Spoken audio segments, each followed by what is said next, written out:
Wow.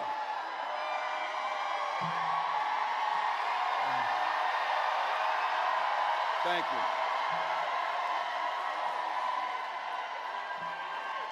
A big thank you to Adam. I think we can all agree our future's pretty bright. Thank you, Adam.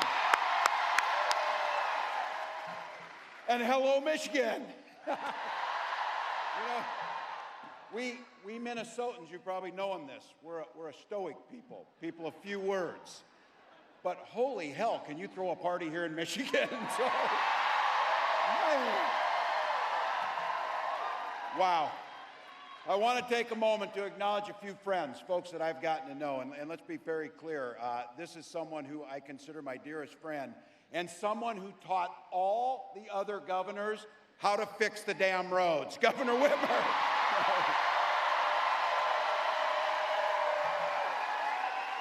You have got a treasure in Michigan.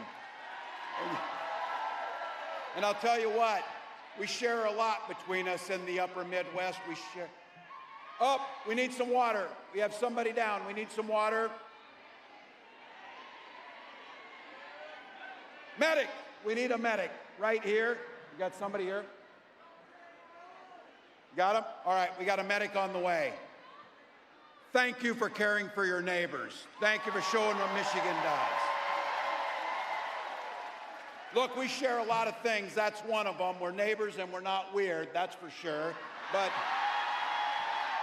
I got to tell you, something else we share is a care for the incredible natural resources. We in the upper Midwest, in our states, we care for 20% of the world's fresh water in those Great Lakes. And the Great Lakes have no better friend than your Senator Stabenow. I got some members of Congress I had the privilege of serving with and some that are new to that place. Let's be clear.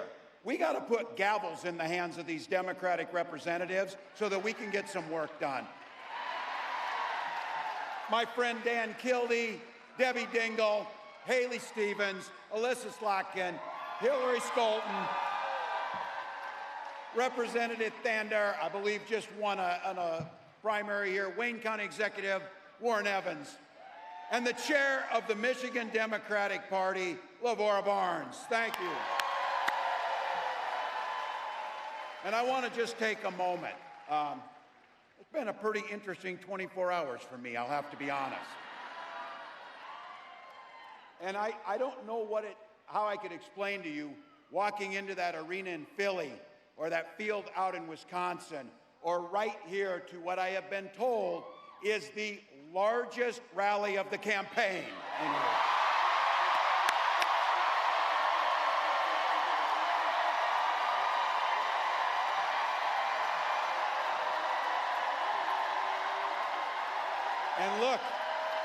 And look, this is a place full of working folks, students, folks who care. And I think about this. You came out here early, found a place to park, stood in the sun, sat here and wait, and you did it.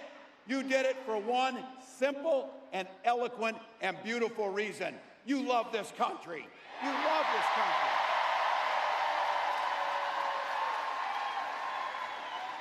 I couldn't be prouder to be on this ticket and to help make Kamala Harris the next president of the United States.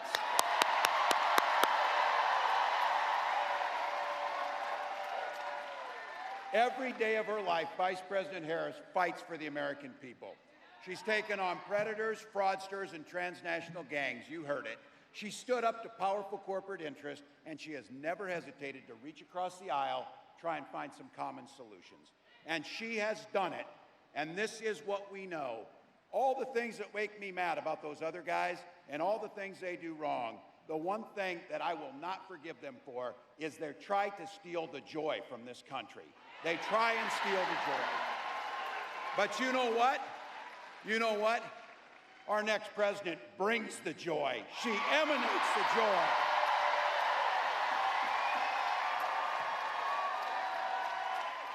I know a little something about that commitment to people. I was born in a small town of 400 people in Nebraska, and community was the way of life. My mom and dad taught me you show generosity to your neighbors and you work for a common good amongst them. At 17, I joined the Army National Guard.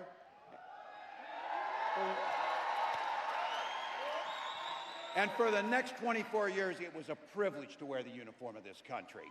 And just as it did for my dad, a Korean War era veteran, and millions of others, I used the GI Bill to get a college education. Followed a bit in my dad's footsteps. He was a teacher.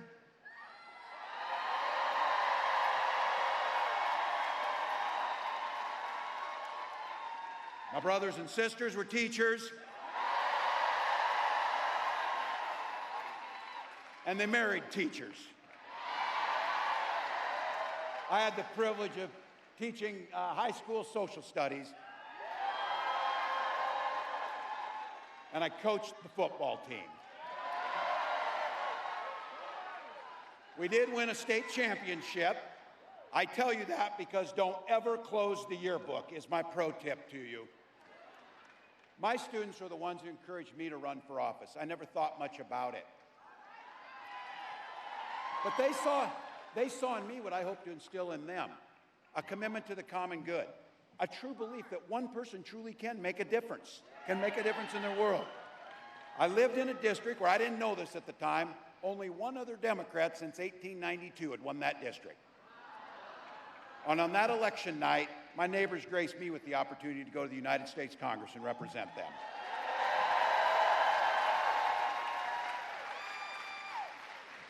I learned how to compromise without compromising my values. I learned how to work across the aisle to get good things done for people. And now as governor of Minnesota, I bring those experiences together so we can tackle some of those hard problems, inequities, climate change, all of the things that we care about. Now, we got a lot of shared values in this room. By the way, is labor in the room?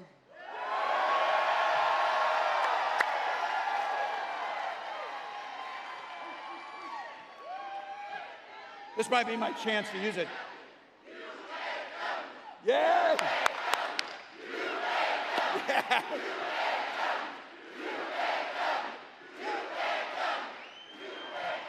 We know who built the middle class, but here's the deal. What we know is Donald Trump, he sees the world a bit differently than we see the world.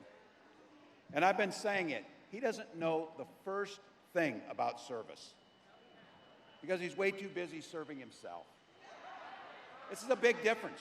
Again and again, he does things that weakens our country, only to strengthen his own hand. He mocks our laws. He sows chaos and division amongst the public. And that's to say nothing about his record as president. He is that. He is that. Look, we had the worst crisis of a generation, and he froze during COVID. People lost their lives because of that. He drove the economy into the ground, and make no mistake, violent crime was up during Donald Trump's presidency. And that's not even counting the crimes he committed. So. Some of the gray hairs in here remember a Republican Party that used to actually talk about freedom. These guys, when they talk about freedom, it means government has the freedom to invade your exam room with your doctor. Now, I know, look, we got a lot of commonalities. And I'll say this, as an NFC North guys, Vikings fans are proud of the Lions. I will say that. I will say that. But in Minnesota, we respect our neighbors' personal choices. We may not agree with them or make them from ourselves, but I've been saying this, you all know it. Our golden rule is mind your own damn business. Just mind your own business. It's amazing what minding your own damn business does to make things work better. Don't like a book, don't read it.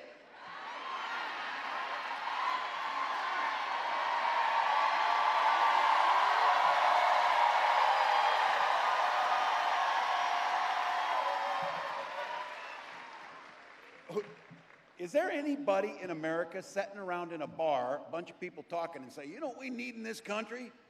We need to ban animal farm. That's the first thing we'd even do. Nobody says that. But you know what? It would be fun if it wasn't so dangerous, because then they start thinking about things like IVF and banning IVF. And I have to tell you, this is very personal for my family. When my wife and I decided to have children, we went through years of fertility treatments. Remember, every time the phone rang, I'd catch my breath, I'd feel nervousness, and then it would be a crushing feeling when they told us that the treatments didn't work. The agony of that I can feel to this day. But I can also feel some joy in this, because it wasn't by chance, as I say this, when our daughter, and we finally conceived, and our daughter was born, we didn't hesitate at all. We named her Hope.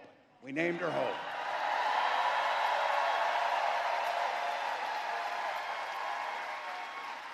But I do have to tell you something about hope. My wife always tells me this. It's not a damn plan. We can't hope we beat this guy. We can't hope that things get better. We go out and work our butts off to make sure it happens.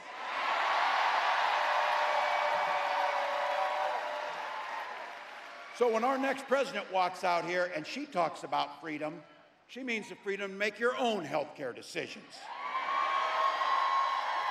And when she comes out here and talks about that our children should be free to go to school without being shot dead in their classrooms. Look, we believe strongly in Minnesota in the Second Amendment, just like you do. But we also believe strongly in common sense gun violence prevention laws.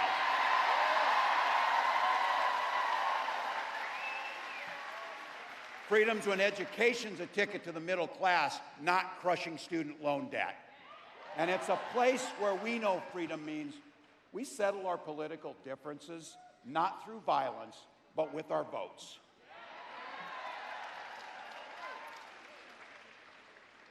You get it. You drove out here. You stood here. Yeah.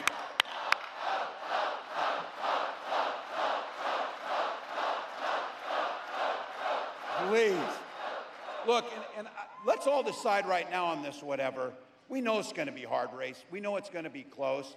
But let's don't be so close that these guys have anything to say. Let's don't be so close that there's anything. Let's just win the damn thing by a broader margin. Simple proposition. This election's about which direction this country's going to go in. We know Donald Trump's taking us backwards.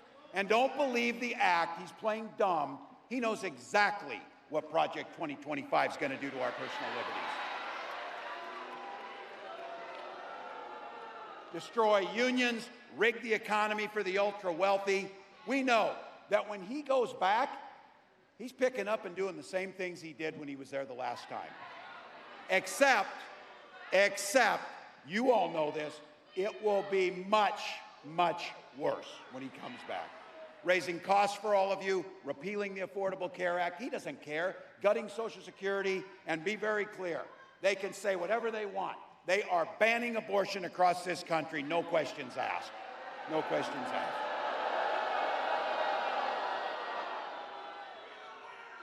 asked. Yeah, you think this guy cares about you or your family? His running mate has the same dangerous and backward agenda as Trump.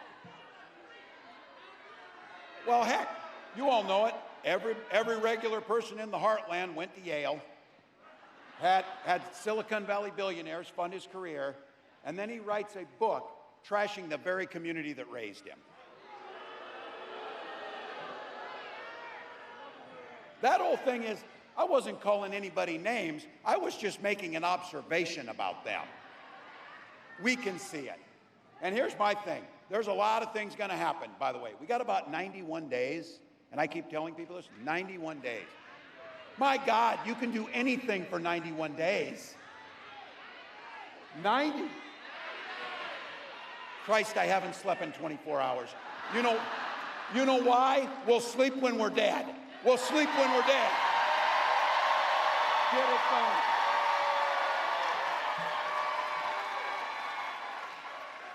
Here's my brass ring I'm looking for. I can't wait to debate this guy. I cannot wait to talk about what they think. I can't wait to ask him why he wants to take health care and take reproductive rights, and why he wants to make sure that the wealthiest pay no taxes as we destroy unions in the middle class. So here's the deal. You said it. These ideas that they're putting out there, they are weird as hell. No one's asking for it. No one's asking for it. We're asking a fair shot. We're asking for health care and child care. We're asking for an education. We're asking for safety in our streets. That's what we're asking for.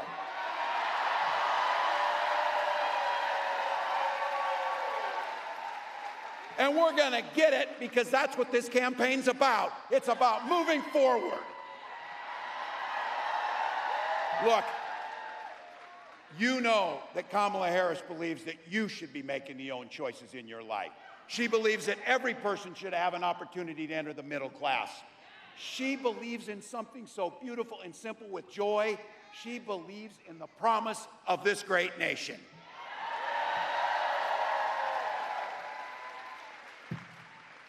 Look, she can take care of herself out front, and she said it. If they want to talk smack, she said it. Say it to my face, damn it. Say it to my face. But what I got to say is, we got to have her back. We got to have her back. So, Madam Vice President, thank you for the trust you placed in me. Michigan, help me right now give a warm Midwest welcome to the next President of the United States, Kamala Harris.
To handle. We got business to handle.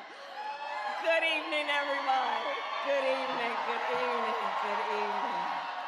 Can we hear it up for Tim Walz?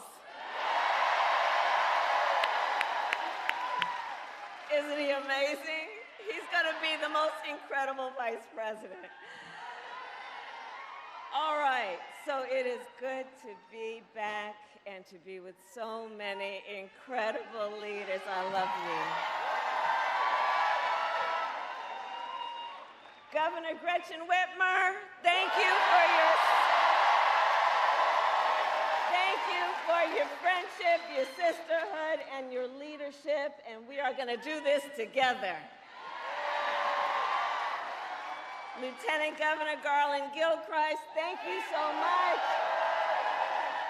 His parents are over there, and the members of Congress, including Senator Debbie Stabenow, my dear friend, and your next United States Senator, Representative Elisa Slotkin. We're going to get that done. Mayor Mike Duggan, thank you for the warm welcome always. And of course, it is so good to be with the President of the United Auto Workers, my dear friend, Shawn Fain.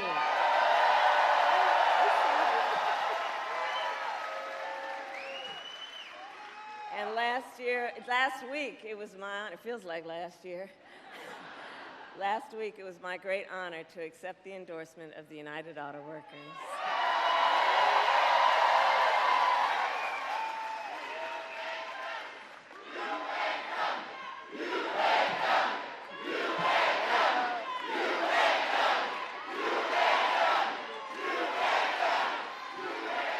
And the UAW has always worked to lift up the working people of our nation.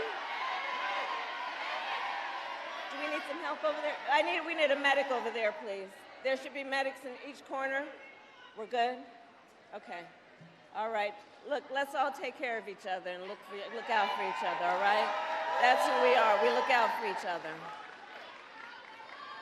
Okay. So, as I said to Shawn, as I talked to Shawn about this election is going to be a fight. We like a good fight. When you know what you stand for, you know what to fight for. We know what we stand for. So I'm so proud to have UAW by my side because y'all know how to fight and you know how to win. Today, I also bring greetings from our incredible President Joe Biden.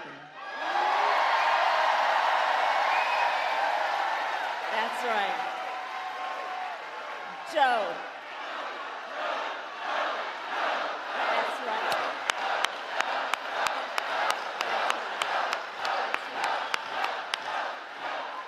And I know we are all deeply, deeply grateful to Joe for his lifetime of service to our nation. And we thank you, Joe Biden, each and every day for all you are and all you still have yet to do.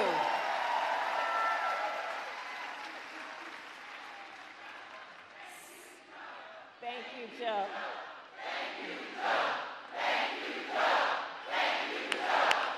Thank you, Joe. Thank you, Joe. That's right. I'm going to tell him what you said. So, Michigan, this has been a big week. On Monday, I officially became the Democratic nominee for President of the United States.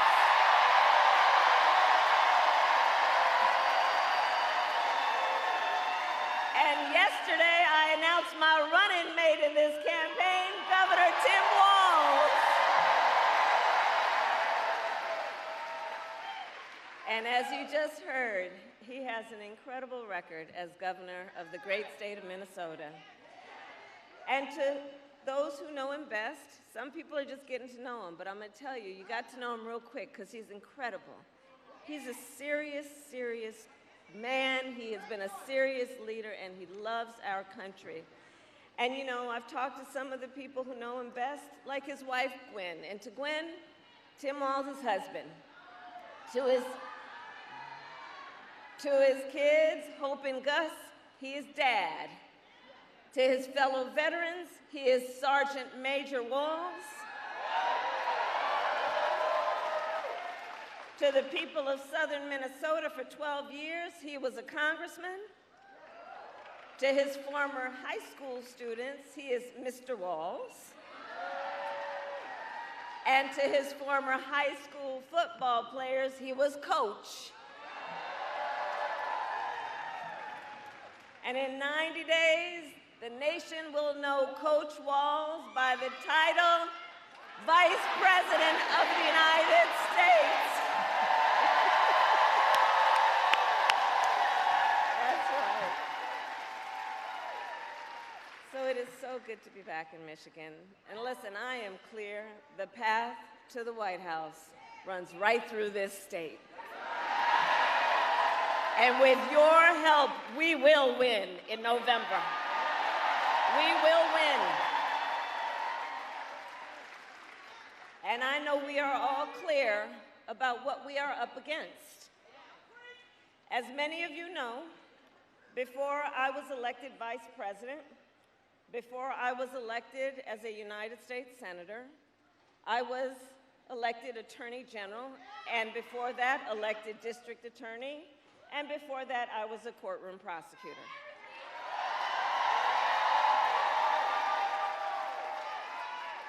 In those roles, I took on perpetrators of all kinds. Predators who abused women, fraudsters who ripped off consumers, scammers who broke the rules for personal gain. So hear me, Detroit, when I say, I know Donald Trump's type. I've been dealing with them my whole career. For example, as Attorney General of California, I took on one of the country's largest for-profit colleges that scammed students. Well, Donald Trump ran a for-profit college that scammed students. You remember that? As a prosecutor, I specialize in cases of sexual abuse. Well, Donald Trump was found liable for committing sexual abuse. As Attorney General, I held the big Wall Street banks accountable for fraud. Well, Donald Trump was just found guilty of fraud. 34 counts, to be exact.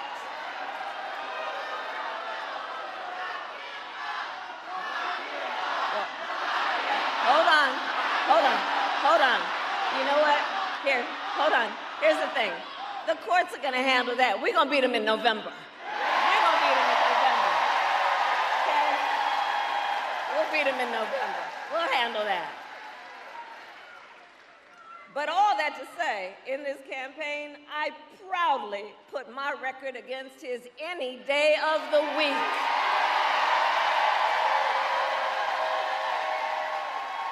Any day of the week.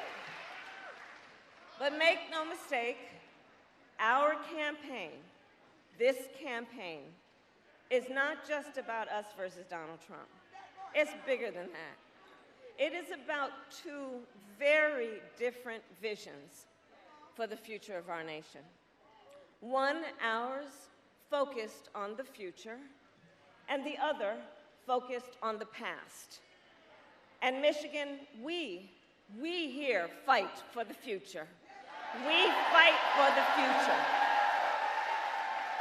We fight for a future where every worker has the freedom to join a union, where every senior can retire with dignity, a future with affordable housing, affordable child care, affordable health care, and paid leave. A future where we build a broad-based economy where every American has an opportunity to own a home, to start a business, and to build wealth.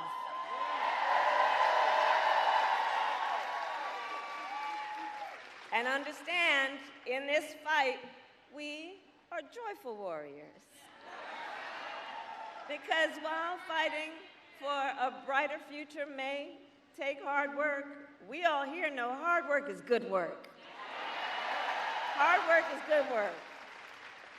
We believe in a future where we lower the cost of living for America's families, so they have a chance, not just to get by, but to get ahead. Because look, while our economy is doing well by many measures, prices for everyday things like groceries are still too high. You know it and I know it. When I was Attorney General, I went after price-fixing schemes. And when I am president, it will be my day one priority to fight to bring down prices, to take on the big corporations that engage in illegal price gouging, take on corporate landlords that unfairly raise rents on working families, to take on big pharma and cap the cost of prescription drugs for all Americans. That is the work we will do together. And all of this to say, unlike Donald Trump, I will always put the middle class and working families first. Because Coach Walz and I know the middle class built this great country of ours, and when the middle class is strong, America is strong.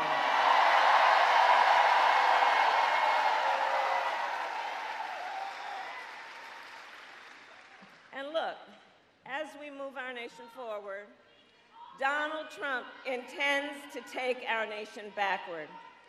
Just look at his Project 2025 agenda. Project 2025.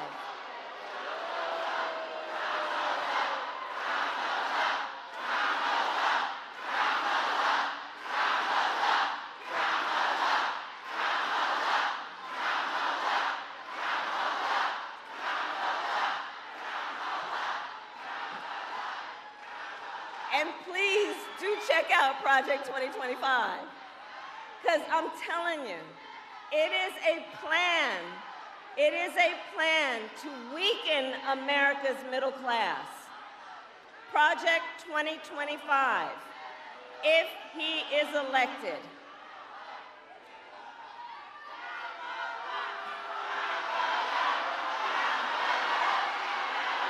It's all good.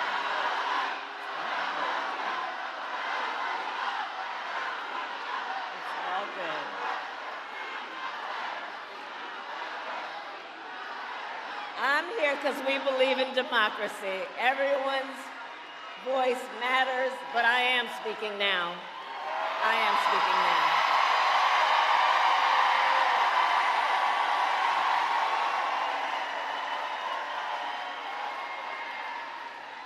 So Project 2025.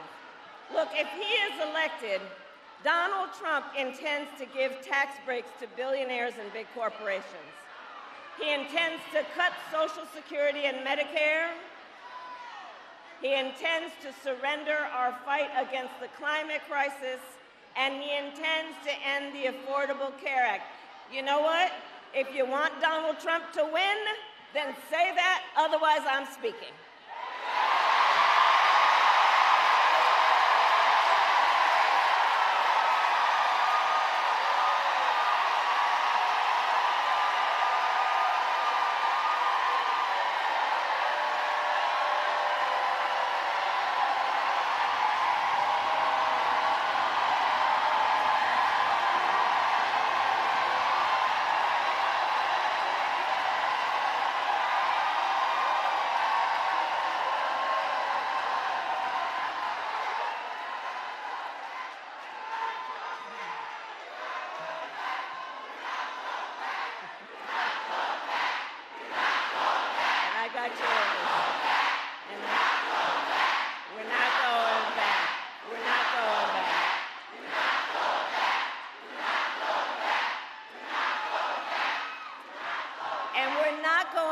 Because we know what that would look like. And again, understand, Donald Trump intends to end the Affordable Care Act and take us back to a time when insurance companies had the power to deny people with pre-existing conditions. We all remember what that looked like.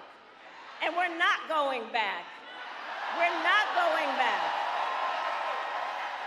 Our fight is a fight for the future, and it is a fight for freedom.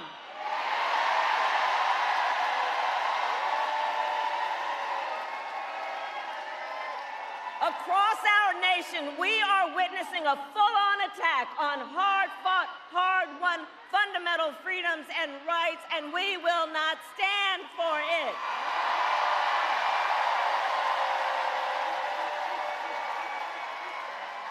Attacks on the freedom to vote, attacks on the freedom to be safe from gun violence, the freedom to breathe clean air and drink clean water, the freedom to love who you love openly and with pride. freedom of a woman to make decisions about her own body and not have her government tell her what to do.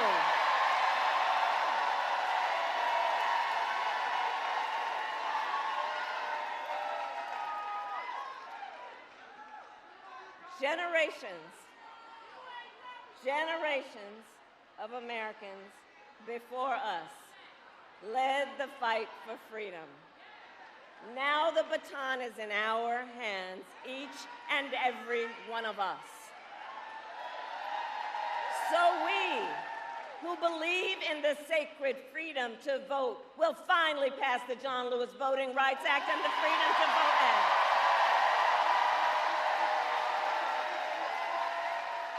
We who believe in the freedom to live safe from gun violence will finally pass an assault weapons ban, universal background checks, and red flag laws.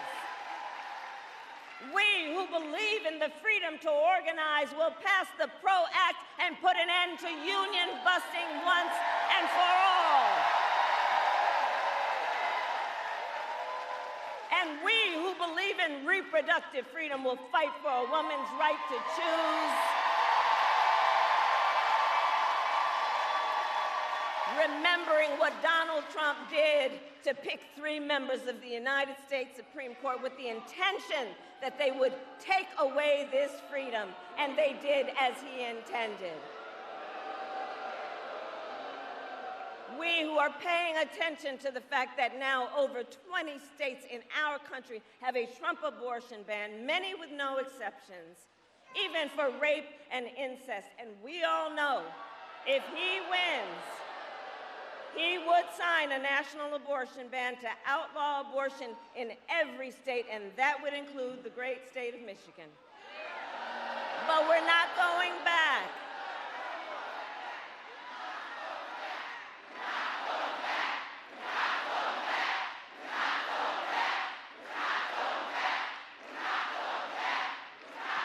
And on that point, it is because there is a thing about who we are that is a bit different from the folks on the other side. We trust women to know what is in their best interest and not have their government telling them what to do. And when I am President of the United States and Congress passes a bill to restore reproductive freedoms, I will sign it into law.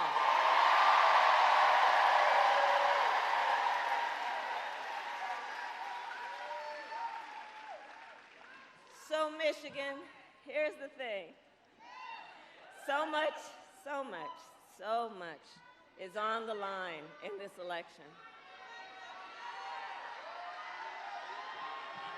And we gotta remember, you know, we knew who he is and what he was about in 16 and in 20, but there's also something else that has happened recently that we really have to prioritize in our mind about the danger we're looking at. Last month, the United States Supreme Court basically just told the former president, who has been convicted of fraud, that going forward, he will be immune no matter what he does in the White House. But think about that. Think about that. Think about what that means. Think about what that means. The man has openly vowed, if reelected, that he will be a dictator on day one. Think about what that means when he said that he will even, quote, terminate the Constitution of the United States. Because let us be very clear, someone who suggests we should terminate the Constitution of the United States should never again stand behind the seal of the President of the United States. Never again.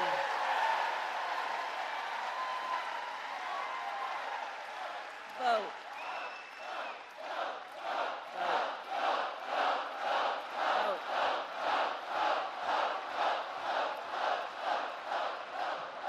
That's right. So here's the thing, to your point. When it comes down to all of the things that are important about this. I think the most important thing that I love you back. And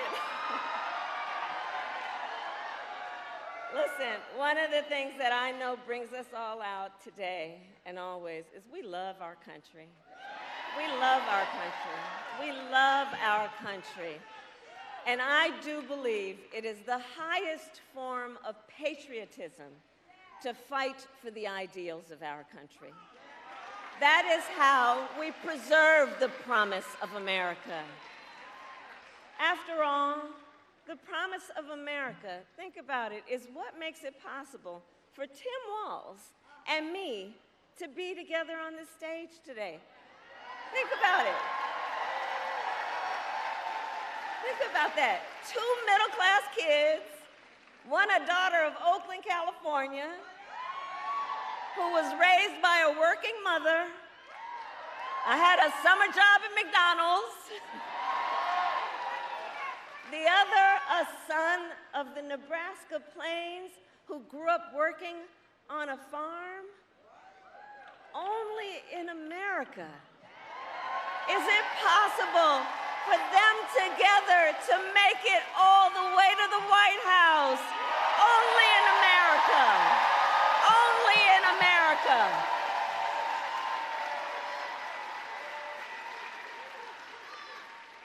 So we are running this campaign on behalf of all Americans, from red states to blue states, from the heartland to the coast. And when elected, I promise you we will govern on behalf of all Americans. I promise that.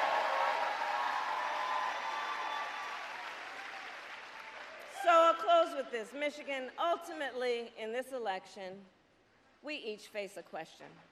We each face a question. What kind of country do we want to live in? A country of freedom, compassion, and rule of law, or a country of chaos, fear, and hate? And the beauty of our democracy, we each have the power to answer that question. We each have the power to answer that question. The power is with the people.